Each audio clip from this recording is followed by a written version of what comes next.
6, 5, 4, 3, 2, 1.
What is up, everybody? What is up? It is Thursday night. It is 9 o'clock. It is time for Shooting the Shit Uncensored, and it is me, your host, the dad bod god himself, the bald, the beard, the fucking beautiful Piers Austin.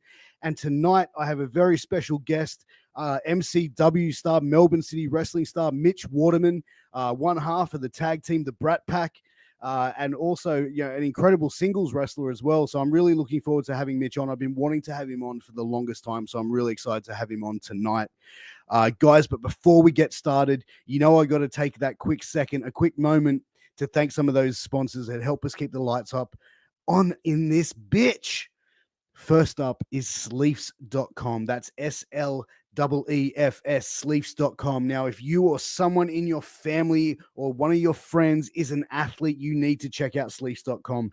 They have every bit of athletic wear. God, I'm all over my words tonight. What the fuck is going on? Let's start again. Sleeves.com. They have every bit of athletic wear that you are looking for. They've got armbands. They've got knee sleeves. They've got compression pants, compression shorts, headbands, mouth guards, boots.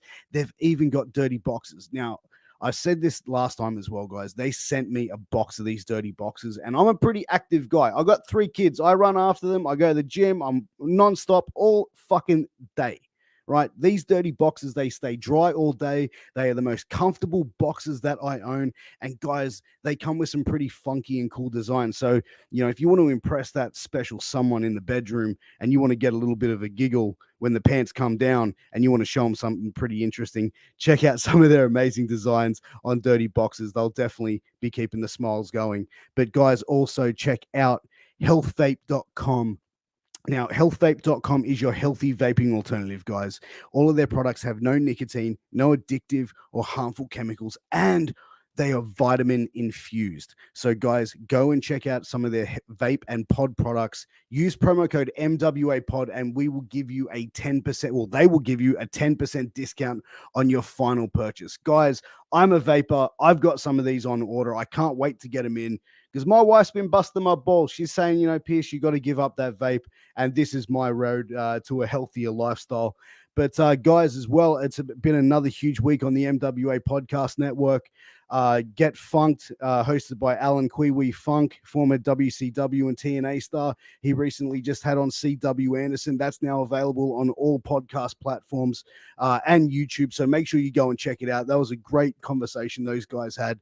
Tomorrow, the Funk and Kingpin show with Alan Kiwi Funk and the Kingpin, former ECW original Angel Medina, as they'll be chopping it up tomorrow at 8 p.m. USA Eastern Time, which is 11 a.m. Australian Eastern Time. So, guys, make sure you check that out. Check out Nights of the Gimmick Table as well, hosted by the Dead Presidents. Amazing show. These guys are tag team indie legends of the Northeast. They've been up and down all over the United States. They've, started out in Ring of Honor when Ring of Honor first started as well. They're very well respected guys. They have on some amazing guests and have on some amazing conversations. Check out Wrestling with Sports, NXT Roundup, and of course, Shooting the Shit Uncensored. But guys, also make sure to check out on Saturday mornings, Killing the Business with former ECW original, the Kingpin, Angel Medina, King Mega, and Glenn Sexton. But guys, that's a lot of content that we're putting out, but we are your number one place for all your wrestling media. So make sure you check us out wherever you're checking us out. Make sure you hit that subscribe button, share, like, leave us a comment.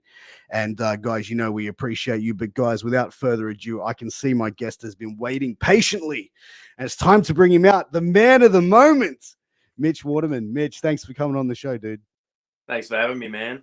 Good intro. I like the elephant undies. I might need to get around them. Mate, I've got to say they are the most comfortable boxes that I own. Like, and that's a shoot, right? Like they said, look, just try and give an honest review. Regardless, we won't cut your sponsorship. And I'm like, all right, cool. And honestly, dude, they are amazing. So definitely check them out. What's the promo code again for all the people? MWA Pod. There we go. Get yourself some elephant undies. There you go, man. But look, firstly, thank you for coming on the show. It's been it's great to have you on. I've been wanting to have you on for the longest time, and I'm glad we could get this done tonight. No, cheers for having me, man. Appreciate it. Keen for a good chat. And I think someone said hi. G'day, Kyle. Yeah, Kyle Leeds in the chat. He's always never misses an episode. But man, we're just sort of coming out of lockdown. Sydney's been out of lockdown. Melbourne's just sort of come out. Man, it's been a sort of crazy sort of 18 months to 2 years, the stop and start of wrestling. And I think that, last year when wrestling started to open up, and, I've said this many times, that Australian wrestling had a lot of eyes on it because we were pretty much one of the only countries to have live events with full crowds almost. And then to have it being taken away again, as a performer, how was it for you to sort of have that starting and then stopping again for a significant amount of time? It's been really frustrating, especially starting a new venture into singles wrestling. Like, I've had to create momentum this year, and I feel like every time I've started building momentum, like a lockdown happens. We can't run shows anymore. So I feel like I'm gonna have to start from square one again, which is like, I mean, that's everyone, right? Like, even everyone's everyday lives, people have to keep restarting and stopping, and they don't know what's going on. So I can't complain, man. Like, at the end of the day, we're going to be back wrestling. I'm going to be having fun. I was back coaching my first class at the academy 2 days ago. Like, I'm back. We're back. Stuff's finally, fingers crossed, it doesn't lock down again, but it seems like stuff's finally starting to come back to normal. So it's good. That's awesome, man. And you mentioned your coaching. How long have you been coaching at MCW? Yeah. Yeah, MCW Academy. How long have I been coaching? It's been a little while now. I'd say probably like, it's hard to tell because I feel like time just disappears in COVID. Yeah, it does, doesn't it? Excluding all the time I haven't been there because of lockdowns and stuff, maybe 7 months, 6-7 months I've probably been coaching. Yeah, right. Yeah. And how did you find going into like stepping into a coaching role, being like a performer and almost going in from student to teacher? It's a little weird. It's still a little weird for me because it's just not really in my personality, I guess. Like, I'm not someone who likes to act like I know more than anyone else or anything like that. I've always just considered myself one of the boys, just another person in the locker room. Yeah. And I felt like I always enjoyed when people would come in randomly when I was a student and help out. And I always felt like I got a lot out of that. So I thought there was a bit of a gap there where maybe, an active roster member could be there more. And I was like, why not go down, help out where I can? And maybe someone could take something from it. Maybe they don't. Maybe they hate having me there. I don't know. But it's a real positive environment. And we have tryouts coming up in January. If anyone listening and watching is interested, in January, we've got some tryouts. So you can sign up for that at mcwacademy.com, I believe, and get some more info about that. But we got all kinds of students, man. We got brand new beginners who I'm teaching how to, I'm watching them step into the ring for the first time. And it's cool because I remember that moment. That's special seeing someone get that moment. And I try not to forget that stuff. And it kind of keeps me excited about wrestling in this weird way. Because the Australian scene is exciting, but at the moment when stuff's on pause, you know, it's just little things like that that I've learned to like really appreciate. Oh, 100%. And, as well as far as like, going in and, having to go in there and being able to coach, I think as well, it gives people a different perspective as well from what the understanding of like is this is someone who goes and does it every month, every week or second week or whatever. This is someone who does it in front of a live show. So it's like you can almost get a different perspective from like a regular coach as well. And I think it's like anything, man. It's like a boxing gym or an MMA fighter, like will sometimes go and do a camp over somewhere else or have another coach come in because it's like just different little bits and pieces which might resonate with a particular person. Yeah, exactly right. And I've implemented different things like that. Like I've done a bit of boxing training on the side and stuff. And I've brought in like boxing warm-ups that are unorthodox and you wouldn't think to do in wrestling, but I think it's very beneficial, like breathing training and stuff like that. But like you said, yeah, you can take something from anyone. Like if anything, I'm learning from being a coach. I'm learning how to be a better wrestler by being a coach. And if like the moments where you see someone pick something up that you've said, to me is really cool. And yeah, like I said, I don't think I know more than anyone or anything like that. I just genuinely want to help and I enjoy being around wrestling. So why not be there multiple times a week? Oh yeah, and I think like for me, I think coaching would be a hard thing because I think you could be a good performer or a good athlete, but then transitioning to a coach and having to sort of break it down and explain it. But I find wrestling's the sort of thing like if you're in wrestling, you're in it because you love it, and explaining it is like part of the joy of it, right? Yeah, well, that's the thing. I guess like I wasn't sure if I was going to be a good coach or not, and I'm sure at first I wasn't because I could tell I wasn't good at verbalizing what I was thinking. But I think I'm getting a bit better at it, and it's definitely a different skill than just wrestling. Like it's a completely different thing. So you mentioned that the tryout coming up in January. So yeah, walk me through a tryout. Like what does an MCW tryout, consist of? It consists of a few things. There's a grading system. All the coaches will be there, and we'll take you through a routine. So we'll start just how we start every class. We'll do some yoga. Then we'll go into a cardio test, which really, to me, more than physical, it's more about your mental. Like, do you want to be a wrestler? Or have you seen it on TV and think it's cool? There's nothing wrong with that, right? Like, Yeah, I'm 100%. not someone. Yeah, like I'm not someone who's got an issue with weekend warriors or anything like that. Like, that's to me what makes wrestling awesome, especially indie wrestling. Like we need these 100%. different characters in it. But to me, those cardio drills that they're quite hard, but we do them every class. It's not like we're trying to torture people. We start our sessions like this. It's to get you in physical shape, but also in mental shape. I say this to people all the time at the academy, like keep going because I know you've got more. You're giving up on yourself. So we just want to see if you're going to give up on yourself and how much work that's going to be. Obviously, you've got to be in some form of cardio shape to come Of course. and pass the tryout, but more so it's about your heart. Then we'll go through some like movement type drills specific to wrestling.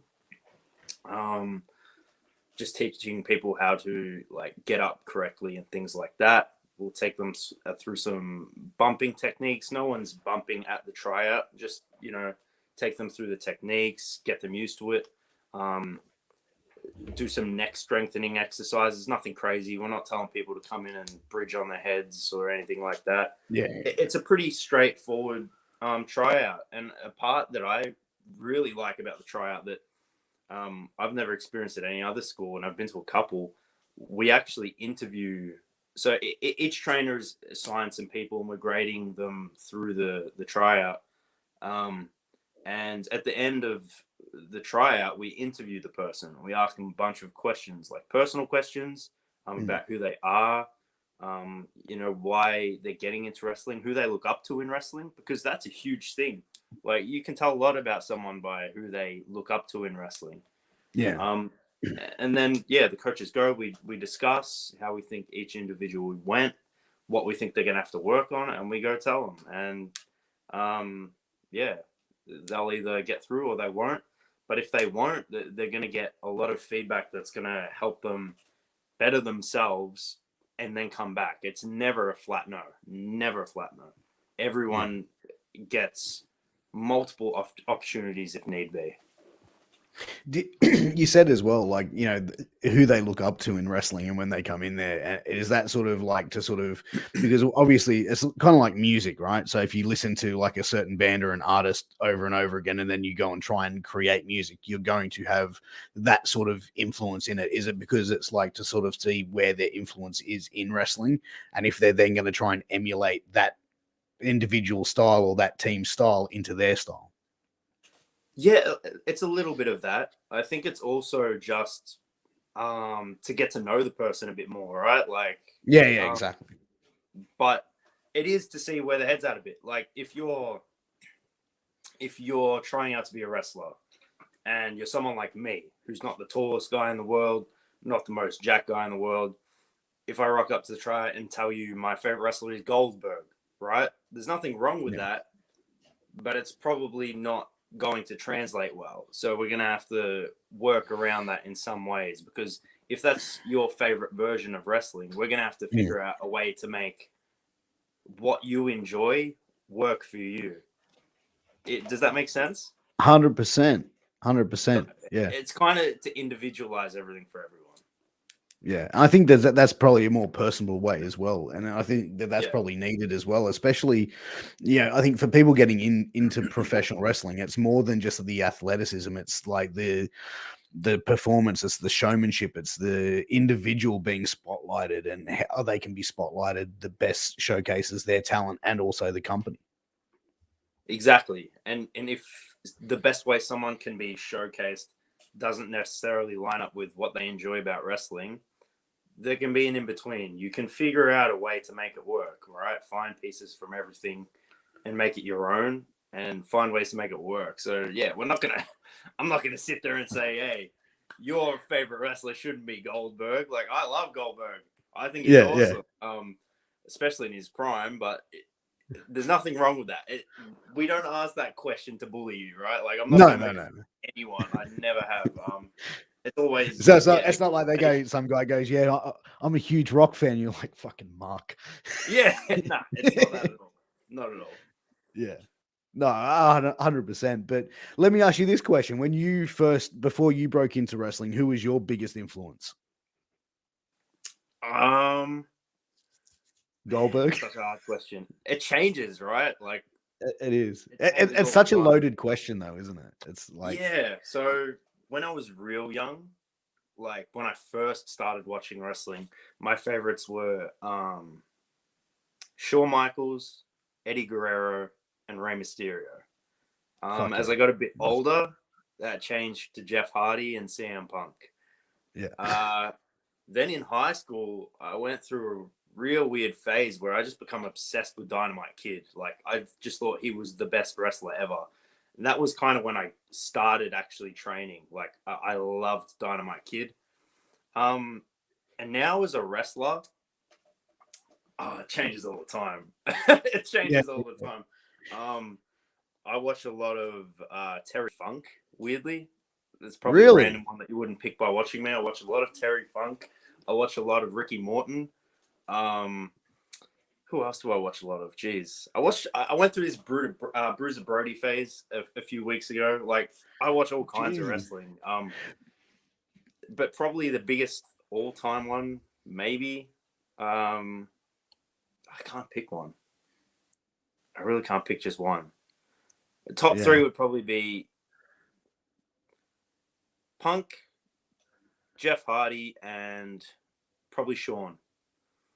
That's a pretty good. That's a pretty good top of all time, man. But it's funny how you said now. You go through stages of different performers, and it's like, it's amazing what you can find out there if you sort of go digging down these rabbit holes, especially for wrestling fans. Because it's like, I'm one of those people. If I'm like, oh, okay, I'm going to look up this match or look up whatever, oh, who was that guy that was in that tag? I'm going to go look at that, or the match before. And then next thing you know, I'm like, it's 4:00 in the morning and I'm sitting up like in this massive rabbit hole of wrestling.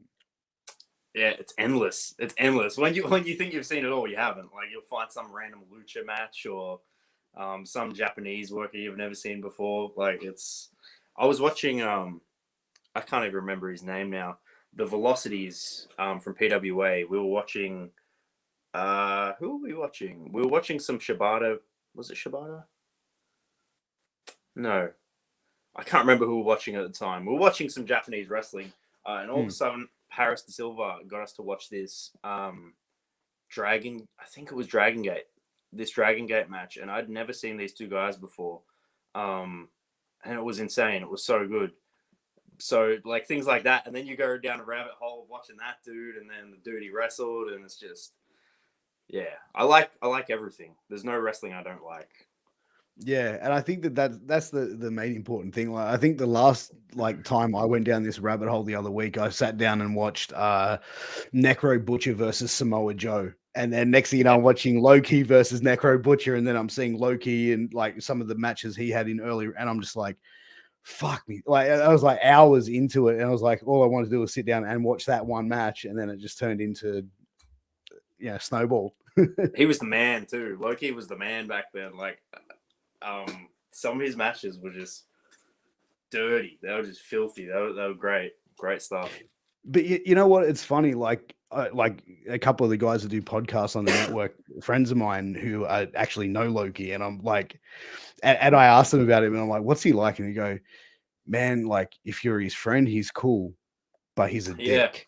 And it was like, okay, what do you mean? You go, he's cool, but he's a dick. And then but that's what multiple people have said at different stages. I'm like, hey, what's he like? And I'm like, fuck, man. I was like, yeah, I can see that. That's good though. Like I said at the start, like we need different kinds of characters in wrestling. Like if everyone is exactly the same, it's so boring. Like you need someone who's a bit of a dick. You need these people in wrestling to make it fun. It's always been like that. But that's life, man. Like, like you have a shoot job, right? You're gonna have heat with somebody at work at some point, or they're gonna have heat with you over some bullshit. It's inevitable. That's just a part of life. And I think with wrestling, it just sort of like at a high level, it sort of gets showcased because it's a celebrity aspect of it. And I think at any performance in any level of wrestling, there's always fans. And as soon as they get a whiff of, oh, there's some real life heat going on backstage, everyone gets a little bit, but then also it creates a buzz for the business as well. It does. We just gotta, my big thing is I just like keeping everything positive. Like I'm the same, man. Yeah. Little, like, to me, wrestling should be fun, right? It should be fun. And to me, like people just at each other's throats all the time. It's not fun. So I stay out of it and I have fun. And I'm looking forward to get back and having fun. Like, well, dude, you know what? Vince Russo said one of the best comments ever. He goes, I used to be in a business where people would argue who the toughest is in a work sport. Yeah. And it's like, and like, he's actually said to me, he's like, I just sit there and he's like, bro, like I would sit there and see these conversations going like, do you know this is wrestling? This is supposed to be enjoyable. We're getting fucking paid a shitload of money and you want to bicker over who gets a win? Like, okay, you win then. Like, yeah, legit. It's funny. Like people do that with all kinds of things, man. Like, Jake Paul, right? Like Jake Paul's all the rage at the moment. Yeah, like how many people like they're at each other's throats all the time? Like, he's not fighting real fighters, and then you got the other party like, nah, he's good. Like he's just beat Tyron Woodley. Give him some respect, But it's like at the end of the day, that's what he wants. That's the thing. Like all this talking in businesses like wrestling and in MMA, boxing, that's what we want. We want people to talk. So there's a spot for controversy everywhere. There is. Exactly, man. And years ago it was Conor McGregor and and Floyd Money Mayweather and stuff like that, and people go, oh, they're arrogant. Well, no, it's if a fighter turned around and said, well, there's a good chance I'm going to get my ass kicked tonight. He's pretty big. He's going to fuck me up. No, man. Like there's no yeah, and I think in pro wrestling, obviously it's more of the showmanship of it, but it's like, you got to ooze that confidence when you're going out there and performing at that level. Yeah, for sure. And we teach that at the academy too. That's another thing we teach a lot. Turn it on. I'm not the most outgoing person. I'm pretty quiet. I'm very chill. Like I'm quite a chill person. I have to turn it on when I go out there. You got to find something in you, and straight away, like even in the beginners classes, we're teaching them. You got to turn it on. And what do you do before a match to get in that mindset to go out there and perform? Like, do you go through certain preparations to get yourself ready to go out of that curtain? Yeah, I I do and I don't. Like I change all the time with it. I used to have like real in-depth ways to get ready. My last couple MCW matches, I just did a little bit of stretching, couple of push-ups, dumped some water in my head, and I went out there. I'm starting to find that's just kind of the best way to do it. I'm a bit of an overthinker, so I think sometimes if I used to when I started MCW, even just on other indies, I used to sit there and listen to music and think about the match, and like I find that maybe that's not a good thing, because then you're overthinking things and you're not necessarily reacting. And that's my big thing these days. Like I want to go out there and have fun, and if I'm overthinking everything, I'm not having fun. And you mentioned now you started your singles run as well, and as far as the team with the Brat Pack, when you got into wrestling, was tag team wrestling something that you was a big thing that you wanted to be involved in, or did the Brat Pack sort of just fall together? When I started in wrestling, I wasn't really interested in tag wrestling at all. I was a little bit annoyed that I got put in the tag team. This is pre-Brat Pack. When I started out at NAW, I was put in a tag team, and at first I was a bit like, I can't want to wrestle by myself, but it's all good, I'll do it. And then I fell in love with it in that tag team. I was tagging with Damien Rivers. I'm Mitch Waterman, and we were H2O. We were the water tag team. I like it. Yeah, I had so much fun. I love Damo to this day. Like, he's a great dude. Yeah, he's the man. I love Damo. And I was there all through his training, and I mean this in the nicest way possible. I've never seen someone who didn't take to wrestling physically as much as him work his ass off as much as he did. Like, there was such a long time when no one would show up to training, and it would just be me and Damo, and he would work his ass off. So I respect Damo a lot. But yeah, I wasn't super into tag wrestling, but then I kind of really enjoyed it with Damo. And then after that, I kind of always just got chucked into tag teams.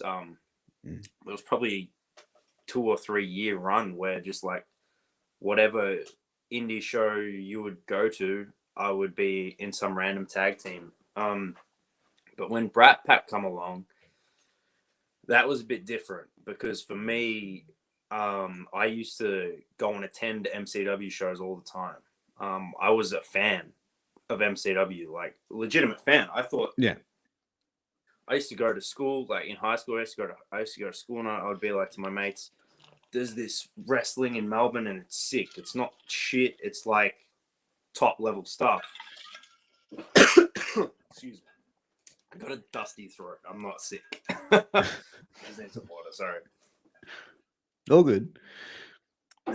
Where was I at?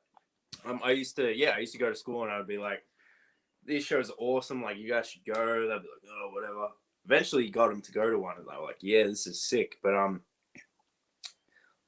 before that, I always had in my head, I'm going to go overseas to start wrestling. But then I went to a few shows, and I was like, wow, this is really good. And then I saw Adam Brooks versus now Buddy Matthews. At the time, he was Matt Silver, and that was his going away match to WWE. And after the match, he announced Brooksy was going over to train at Ring of Honor. And it was that match that actually made me go, I want to wrestle here. Like, I'm not going anywhere. I'm not leaving to start wrestling. I want to wrestle here. So when I got the opportunity at MCW and it was in a tag team, I was all in.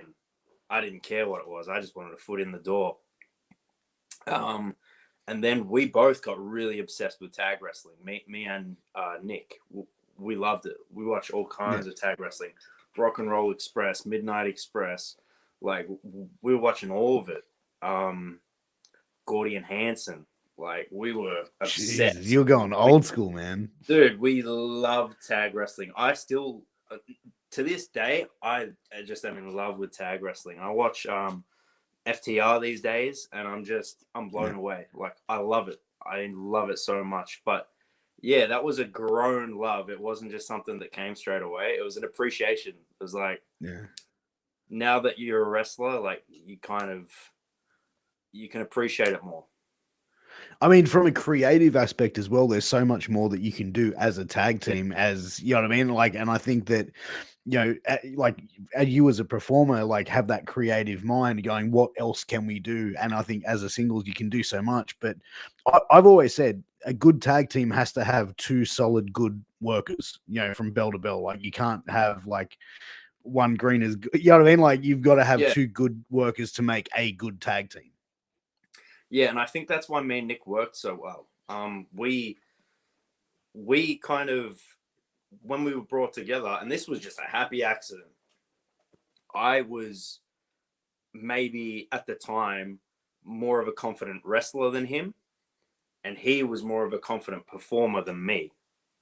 And we kind of brought each other up in both aspects until we proper became the Brat Pack. And then you look at us and we're like a well-oiled machine. Like we were the performers, and we were having good matches and different matches. Like we had matches revolved around a sock, like all kinds of weird different matches, like thumbtacks out of a football. Like we were just trying different things, and not just as wrestlers, which is different, I feel, in indie wrestling. Like a lot of people try to be different just with wrestling. We were trying to be different with our personalities and our gimmick, and I think it worked. We ended up going to Ring of Honor with it. Like we were doing something right, and that was from studying old tag wrestling, new tag wrestling, random little tag matches that no one's probably ever seen before. Like we would watch everything, and we would notice why in some cases stuff was working and why in other cases it wasn't. And yeah, I think we ended up getting lightning in a bottle with Brat Pack. Like I really think that was, I personally think that was a world-class gimmick and team.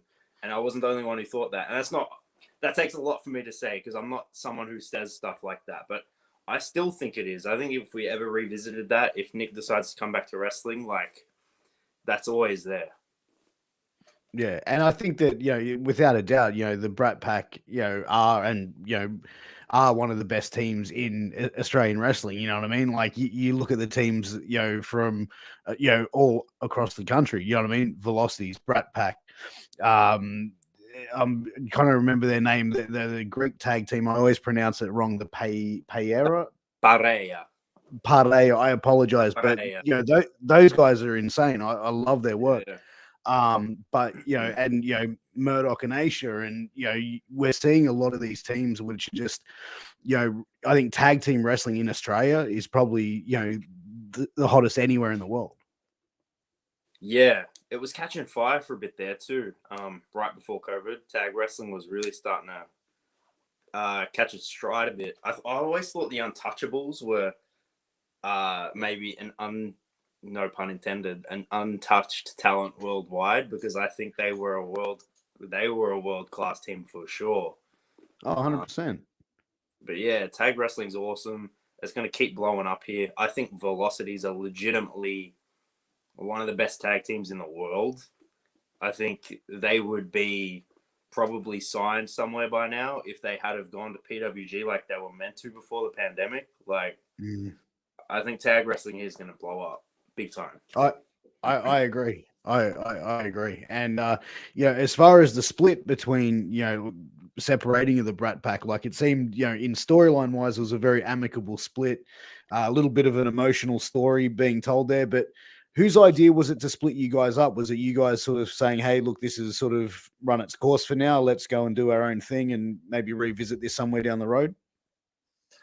It was circumstantial. It really was. That was, it was emotional because it was real. Because I think it was a shock to me. I think it was a shock to MCW. I think it was a shock to Nick, and it was definitely a shock to the fans. Yeah, it was circumstantial. It wasn't an idea. It wasn't some incredible booking scheme. It was real, and it is what it is, and it sucks. But I'm also enjoying the other opportunities it's giving me now. Like the few singles matches I've had, I've really enjoyed them. But it is always cool having your best mate there. Like, yeah, that's always gonna sting a bit that he's not around anymore. But it is what it is. Has he taken a step away from wrestling now? Has he? Or I don't really know how much he wants to get into stuff, but sure, this was obviously a while ago. I don't know how much he wants out there, but yeah, for the time being, at that time, he decided to take a bit of a break. Hey man, that's fair enough. Sometimes that's what's needed to refresh the batteries, recover from injury or whatever personal thing it is, man. People have that right, and hell of a talent, man. I hope he comes back because he's a amazing talent. Yeah, man. Well, he picked a good time. He's got to wait for time now. He's taking a break, and the whole world's taking a break. I mean, the whole state is taking a break. So he really. Hey, man, if he wanted to come back, full heel, it's like, hey, man, I leave wrestling, the whole world fucking shuts down, man. It's good for he shut down the business here. Exactly, man. But you mentioned going over and training at Ring of Honor. What was that like, and how did that opportunity come about for you, man? We didn't actually train there, so we it was crazy. We did the UK tour, so we went over to the UK. We flew out to London, and we toured with them. We did 3 shows, one in York Hall, one in where was the other one? I can't remember my UK geography. Bolton. That's the one. One was in York Hall, one was in Bolton, and the other was in Wales, which is a different country. We were on a bus. We went around, and that just come about from us. I don't know. I guess we did something right. It's a shame what's going on with them now. Like, yeah, man, I really feel for Cal. I feel for Slexy. I feel for Brooksy. It's got to suck, like, big time. And speaking of Cal, like, big news today. While we're on the topic of Kellyanne, I just want to say I think she's one of, if not the best wrestlers in general this country has ever produced. I am sad to see her go, and I enjoyed wrestling her. I actually got to wrestle her on a couple of occasions in some tag matches, and I always had a great time. So yeah, best of luck out there, Al, if you're watching.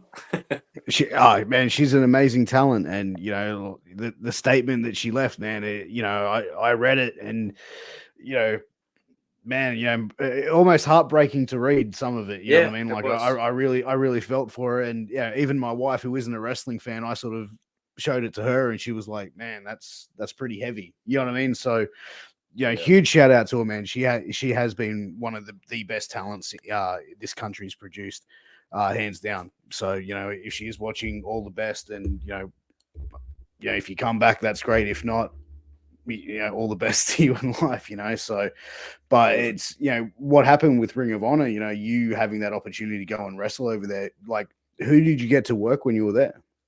So the first night, we wrestled Bloodline. The second night we wrestled Rampage Brown and Silas Young, and the third night we had a 3-way tag against Hikuleo, Kenny King, and the Briscoes, which was incredible. Oh shit! Which was incredible. Yeah. Great experience wrestling all of them, and it gave us so much confidence. We felt new wrestlers coming back.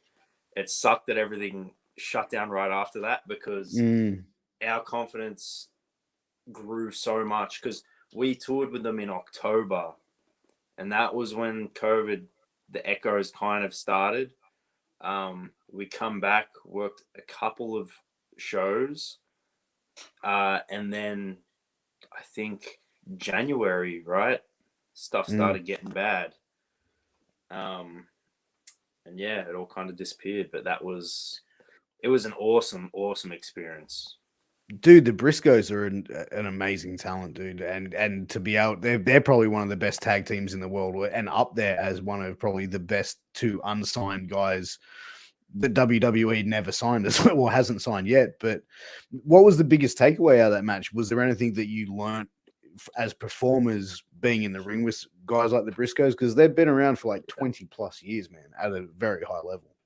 Yeah, we took something different from every single match. Something that stood out on the first night with Mark Haskins was just how nice he was to us. Like, Mark Haskins was the nicest dude ever, and he was so gracious and giving, and just he took great care of us. I was jet lagged really bad. I don't even remember that first match of that night. Jesus. Yeah, I don't remember it. I That'd be rough. The second night, I think we just got a bit more confidence in terms of, okay, maybe we are okay. You know, we've got a veteran like Silas Young praising us, and I respect him a lot. I think he's fantastic. Rampage Brown was awesome. And then, yeah, working with the Briscoes, Hikuleo, Kenny King on that last night, that gave us confidence in a different way because it was that one was a very fast-paced, super indie Ring of Honor style three-way tag, right? It was just go, go, go, go, go.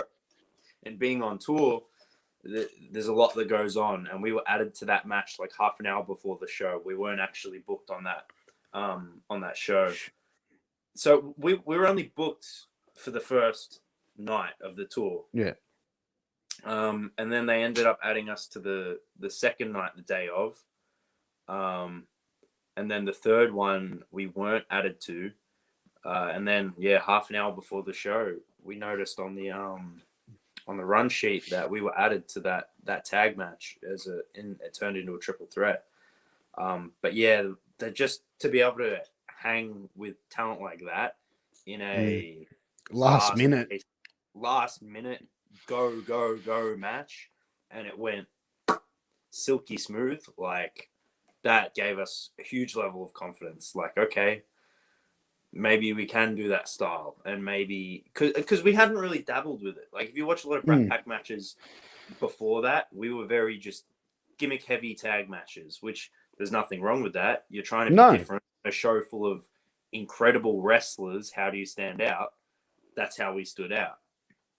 But that gave us that confidence to start dabbling in that. And like, okay, maybe we can do that style if we really try. And yeah.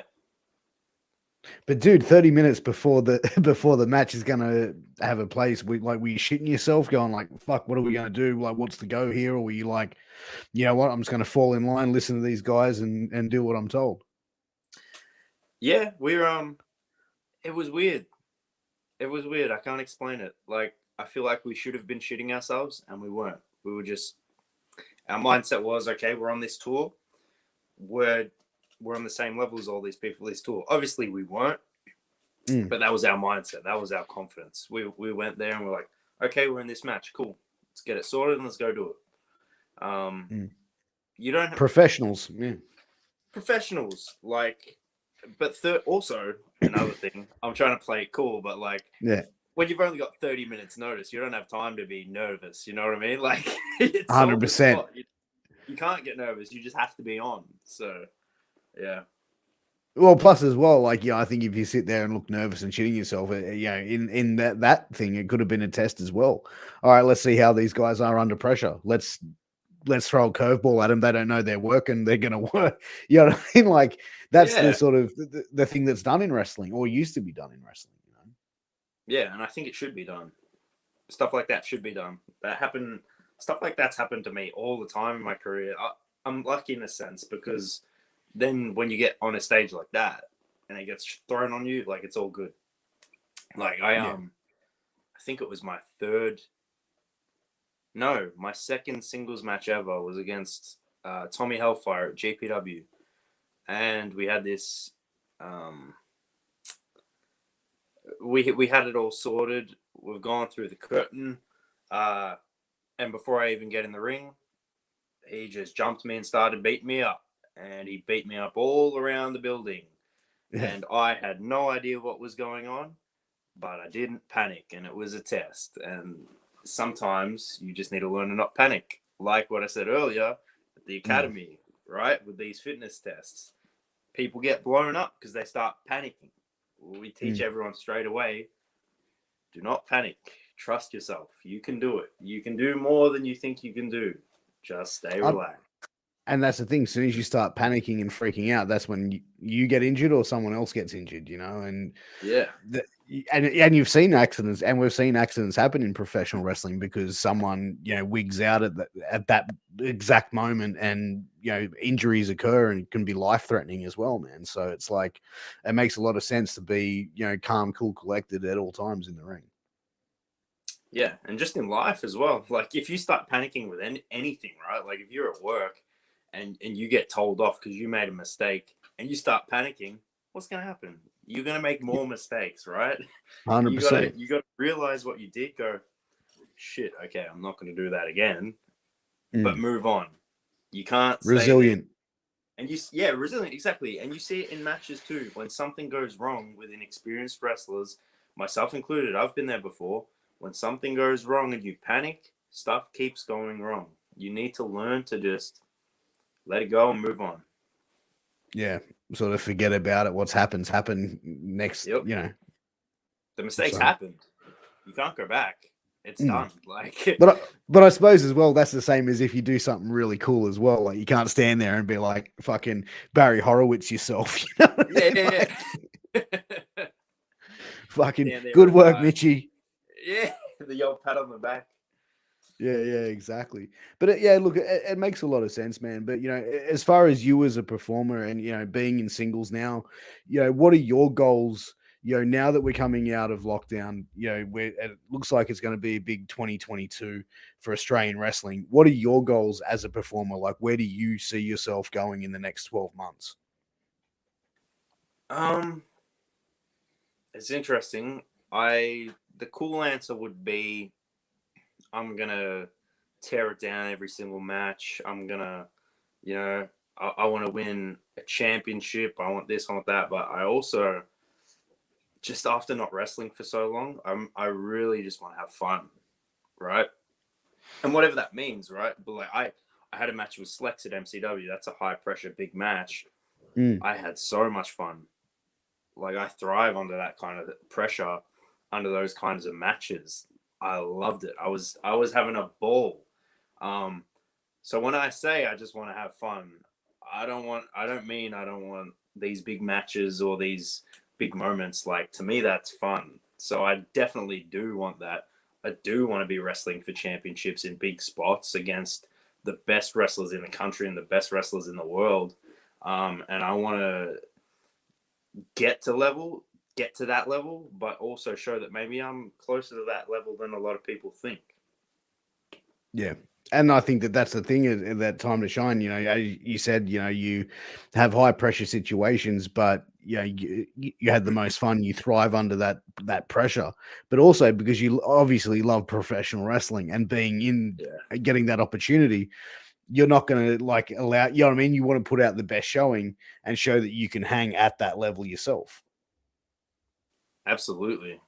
I want to show different aspects of me every single match. I've been doing that this year. Every single match, I'm like, I want to show something different from me that people might not expect, be that a personality trait, be that a new move, anything. I just am having fun experimenting.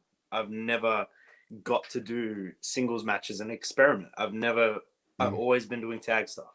Any indie I was ever on, I'm always been a tag wrestler. I haven't had the chance to experiment as a singles wrestler yet. So I'm kind of just Curry from the 3, shooting the shit at the wall a little bit and seeing what sticks. I think that's cool because I think the people can feel that, right? I think when you're watching, you can see when someone's just having fun trying stuff, and it's fun to watch. I feel like everyone's on the ride with me. You know what I mean? I think that's kind of my story at the moment. You just got to find who you are as a singles wrestler, and like, hey, everyone come on the journey with me. Let's all watch this and see how it works out. Just go with the flow. How have you evolved from being a tag wrestler to a singles wrestler? Obviously, besides not having a tag team partner, but like as far as like a gimmick character wise, have you started to do little things to change from being the Mitch Waterman that was in Brat Pack to now the Mitch Waterman, the guy who's standing solo? Yeah, I have. And if any, super fans in the chat want to go back and watch my singles matches at MCW this past year, one after the other, you may see some subtle things changing, and stay tuned. There you go. But look, it is getting to that time. We are going to be going into 60 seconds with Piers. So we have warned Mitch or told him or briefed him about how this works. But guys, 60 seconds with Piers, how it works is I'm going to fire off a bunch of questions. I'm going to start the clock. Mitch is going to have 60 seconds to answer as many questions as he can. Mitch, you ready for this one, dude? Yeah, let's do it. All right, ready to start the clock? You tell me when. And go. Snapchat or TikTok? Snapchat. Favorite song to sing at karaoke? This is a hard one. Lean With Me, Juice WRLD. What is your biggest fear? Snakes. What law would you change in Australia?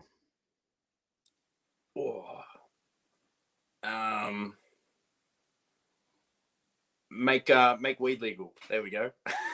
Would you rather win $10 million or live for twice as long? Twice as long. I don't really care about money. Would you rather be 4'5" or 7'7"? 7'7". I would be signed in a heartbeat. What was the first concert you went to? Slipknot. Roller coasters, love them or hate them? Love them. You're auditioning for Australian Idol. What song do you sing? Barbie Girl. Fucking hell. One has to go Game of Thrones, Lord of the Rings, or Harry Potter? Harry Potter. And last one, in 5 minutes, you are being shipped to outer space. What 2 personal belongings do you take with you, excluding human beings? A wrestling ring and my phone, I guess, so I can talk to people. There you go. That has been 60 seconds with Piers. Mitch, dude, thank you so much for coming on, man. Like, I feel like this sort of hour just sort of flew by. I'd love to get you on back for a part 2 somewhere down the line, man, if you can. But Mitch, where can everyone find you on social media? You can find me on Instagram and Twitter at Mitch Waterman PW on both. I've got Facebook as well, Mitch Waterman. I'm not very active on it, but I do have it. You can also find me on upcoming shows. MCW Fight Survive, January 15th. You can catch me at the MCW Academy. Head down to the Tryouts if you want in January, mcwacademy.com for more info. You can see me there constantly. So, other than that, all good. There you go, man. Thank you again, Mitch, for coming on. Thank you for everyone who tuned in live. Anyone who's tuned in afterwards as well, make sure you check us out on Spotify, Apple Podcasts, Google Play, Spreaker, YouTube, Twitch, wherever you find us, as long as you find us, that's the main important thing. Guys, huge shout out to our sponsors, healthvape.com. Use promo code MWAPOD to get a 10% discount at your final purchase. Also, sleeves.com, your one-stop shop for all your athletic wear. Make sure you use promo code MWAPOD and get some of those dirty boxes. We know Mitch is already going to order them as soon as he gets off here, guys. So make sure you jump on, be like Mitch, guys, and get your dirty boxes. But until next time, guys, this has been Shooting the Shit. It's been an absolute pleasure. I'm Piers. This is Mitch. Until next time, guys, we'll see you soon. Peace.